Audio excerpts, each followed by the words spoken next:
మొన్న 21వ తారీఖున జరిగిన ఘటన గురించి మాట్లాడుతున్నా. ఏదంటే మన విశాఖపట్నం డెలివరీ బాయ్ చనిపోయిండు కదా! అక్కడ జరిగిన ఘటన ఏందంటే మనం ఆల్రెడీ వీడియోలో మనం క్లియర్‌గా చూస్తున్నాం. న్యూస్‌లో కూడా చూసుడు జరుగుతుంది. ఎందుకంటే మనమే ఏదో క్రియేట్ చేసి మాట్లాడతలేము. ఒక ఆర్డర్‌లు ఇచ్చిన కార్మికులను కావచ్చు, పనిచేసే కార్మికులు కావచ్చు, ఇంట్లో పనిచేసే వాళ్ళని కూడా కావచ్చు, డబ్బు బాగా ఉన్న వాళ్ళు కొంచెం అహంకారంగా మాట్లాడుతా ఉన్నారు.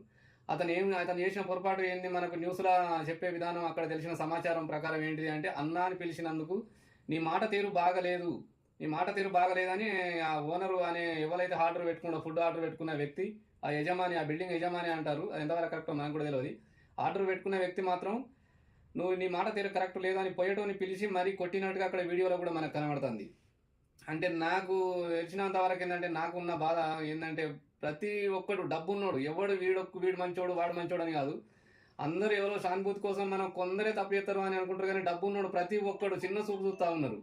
ప్రతి ఒక్కరు డబ్బున్నోళ్ళు చిన్నతనం చూసుడు కారణం ఏంటంటే, మనం పేదోళ్ళగా ఉండడమే. ప్రతి పేదవాన్ని ప్రతి ఒక్కరు డబ్బు ఉన్న వాళ్ళు బాగా అహంకారంతో చిన్న చూపు చూస్తారు. ఎందుకంటే వాళ్ళు పేదవాన్ని సాధినట్టు, మన అమ్మా నాన్నల కంటే వాళ్ళే గొప్ప అయినట్టు, ఏదో పెద్ద దాన ధర్మాలు చేసినట్టు, మేమే గొప్పలం, మీ మాట తీరు మంచిగా ఉండదు అని అంటారు. ఇలాంటి సమస్యలు నాకు కూడా చాలా మట్టుకు ఎదురైనాయి. మనం వేసుకునే డ్రెస్సులను బట్టి కూడా వాళ్ళు చిన్న చూపు చూస్తూ ఉంటారు. మనం చేసే పనిని చూసి వాళ్ళు చిన్న చూపు చూస్తూ ఉంటారు. ఎందుకు వాళ్ళే మనకు జీతం ఇచ్చినట్టు, మన పిల్లలను వాళ్ళ స్కూల్ ఫీజులు కట్టినట్టు, మన భవిష్యత్తు వాళ్ళే, మన తలరాతను వాళ్ళే రాసినట్టు చేస్తూ ఉంటారు. ఎందుకో నాకు అర్థం కాదు. ఇలాంటివి బాగా అరికట్టాలి. అన్న అని పిలిచిండు, అలా తప్పేం లేదు. ఒక్కొక్కరు పేరు పెట్టి పిలిస్తే కూడా చాలా ఫీల్ అవుతారు. నా పేరు పెట్టి పిలిచే అంత అటోని అయినాను అని అంటారు. పేరు మనం పెట్టుకున్న పేరు కాదు అది. మన అమ్మ నాన్న పెట్టిన పేరు అది. మన పేరును ఎవరైనా ఇతరులు మనల్ని పిలుస్తారు అంటే మన అమ్మ నాన్నలకు వాళ్ళ నోట మన పేరు విన్నట్టుగా అనిపిస్తూ ఉంటుంది. వాళ్ళ పేరు నిలబెట్టిన వాళ్ళం అవుతాం. నా కొడుకు పేరు ఇదని వాళ్ళు గొప్పగా చెప్పుకుంటూ ఉంటారు. ప్రతి బర్త్డే కూడా కేక్ మీద మన పేరు రాసుకుంటాం. సారు అని దాని మీద రాపియం కేక్ మీద. ఆ రోజు సారు గారు అనేది ఎప్పుడు వచ్చింది, ఎక్కడి నుంచి వచ్చింది ముందుగా తెలుసుకుంటే బాగుంటుంది. ఇవి రెండు అహంకారంతో వచ్చినాయి పదాలు. ఇవి గారు సారు అనేటి అహంకారంతో వస్తాయి, మనకు ఉన్న డబ్బుతోని వస్తాయి, మనకున్న ప్రాపర్టీలతోని వస్తాయి. ఈ రెండు పదాలు అవి మాత్రం మర్చిపోవాలి, కొంచెం దృష్టిలో పెట్టుకోవాలి. ఒక పేదవాడిని మీరు సాధినట్టు, దాన ధర్మాలు బాగా చేసినట్టు, నీకు ఎన్ని వందల కోట్లు ఉంటుంది, వేల కోట్లు ఉంటుంది, ఏమన్నా చదివిస్తానా? నేను ఇంతమందిని చదివిస్తాను, నాకు ఇంతమందికి ఇల్లు కట్టిస్తాను, నన్ను అయ్యా అని పిలవాలి, నన్ను సారు అని పిలవాలి, నా ముందు బాంచనని నిలబడాలి అని అంటే ప్రతి ఒక్క పేదవాడు నీ దగ్గరికి వచ్చి బాంచనని నిలబడతాడు. నువ్వు దాన ధర్మాలే చెయ్యవు, నీకు అహంకారం ఎందుకురా, మీకు డబ్బున్నోళ్ళకు మీకు ఇంత. నా వీడియోలో ఏ పదం కూడా నేను రా అనే పదం ఎక్కడ వాడలేదు, నేను బూతు పదం వాడలేదు. అక్కడ పానం ఏంది కాబట్టి నేను ఈ బూతు పదం వాడు జరుగుతుంది. నిన్ను అన్నా అని పిలిచిండు అంతే, అంతే రేషం వచ్చింది. లంజోడుకా అని పిలిచినంత రేషం నీకెందుకు వచ్చిందిరా? అది నీ డబ్బు అహంకారమా? ఎంతమంది నువ్వు సాత్తానవు ఈ దేశంలో? నువ్వు డబ్బు బట్టి సాత్తానవా? ఎంతమంది చదివిపిస్తానవా? పేదవాళ్ళను ఇతర దేశాలకు చదువుకు పంపిస్తానవా? చదువు లేక అందరు పేదవాళ్ళు కుమిలిపోతా ఉన్నారు. పేదవాడు అంటే అంత చురుకనేందుకు నీకోసమే వాళ్ళు పుట్టిండ్రు. అరేమన్నా డబ్బు ఉంటే నువ్వు నీ దగ్గర పెట్టుకో, డబ్బు నీతో నత్తాదిరేమన్నా వేదవా? మీకు సంస్కారం లేదు. మిమ్మల్ని చూసి చదువు శాస్త్రం రాని వాళ్ళు, పేదవాళ్ళు మిమ్మల్ని చూసి అహంకారంగా నేర్చుకుంటారు. మీరు నేర్పే జ్ఞానం అనేది కరెక్ట్గా లేదు. మీకు జ్ఞానం లేదు. మీ అమ్మ నాన్న అహంకారంతో పెంచిర్రు. అన్నం పెట్టి పెంచలే మిమ్మల్ని, డబ్బు పెట్టి పెంచారు కాబట్టి మీకు అహంకారం ఎక్కువ. నాకు కూడా ఒక సమస్య ఒకసారి ఏమొచ్చిందంటే, నేను ఒక వ్యక్తిని వాళ్ళ ఇంటికి పోతాం, వాళ్ళతో మాట్లాడతాం, అన్ని రకాల ఉన్నప్పుడు మనోడే కదా అనుకొని నేను పేరు పెట్టి పిలిచినప్పుడు వాళ్ళ భార్య భర్త ఇద్దరు కలిసి మా ఆయనని పేరు పెట్టి పిలుతావా అని అన్నారు. అప్పుడు నాకు చాలా బాధ అనిపించింది. ఎందుకు బాధ అనిపించిందంటే, నేను ఒక వృత్తిలో పనిచేస్తాను, అతను ఒక వృత్తిలో పనిచేస్తాడు, రెండు కూలి వృత్తికి సంబంధించిన పని చేస్తాను అంటే ఇద్దరం సమానమే. అతనికి డబ్బు ఎక్కువ ఉన్నది. అతని పిల్లలు ఏ స్కూల్లో చదువుతారో నా పిల్లలు కూడా అదే స్కూల్లో చదువుతా ఉన్నారు. అతనికి నాకున్న తేడాగా డబ్బు ఒకటే తేడా. అతనికి డబ్బు ఎక్కువ ఉన్నది, నాకు డబ్బు లేదు.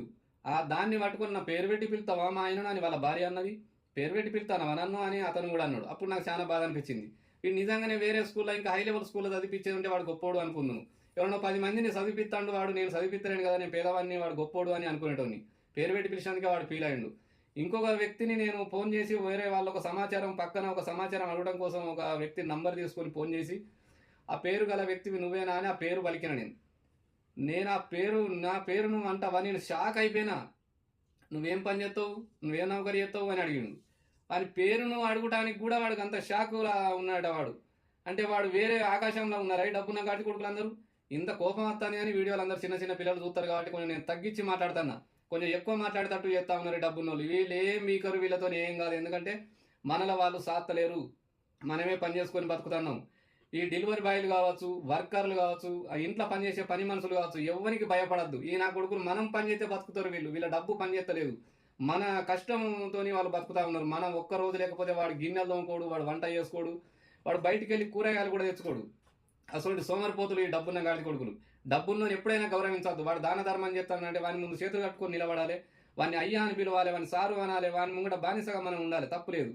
వాడు అహంకారం చూపెట్టి నా డబ్బు నాకు బాగున్నది మీరు సిన్నోళ్ళు అన్నట్టుగా చూసినోడిని మాత్రం ఎప్పుడు కూడా వాడిని క్షమించద్దు. వాడిని అరే అని పిలిచే ప్రయత్నమే చేయాలి. దాన ధర్మం చేసినోడిని గొప్పగా చూడాలి. వాడిని ఏ దానం చేయనోడిని మనతోని సేవ చేసుకున్నోని మాత్రం అరే అని పిలిచే పదంనే ఉండాలి. ఎప్పుడు మన పిలిచే పదం వాని హృదయానికి దాకాలి. ఆ పలుకులనే ఆ రా అనే పదం రావాలి, వానికి తట్టినట్టు కొట్టాలి వానికి ఆ పదం. ఆ రకంగా చూడాలి. ఎవరి మనసు నేను ఈ వీడియో ద్వారా ఎవరి మనసు నొప్పించినట్టయినా కూడా నాకు ఏం ఇబ్బంది లేదు. ఒక పానం పోతుంటే చూసే గుణం నాది కాదు.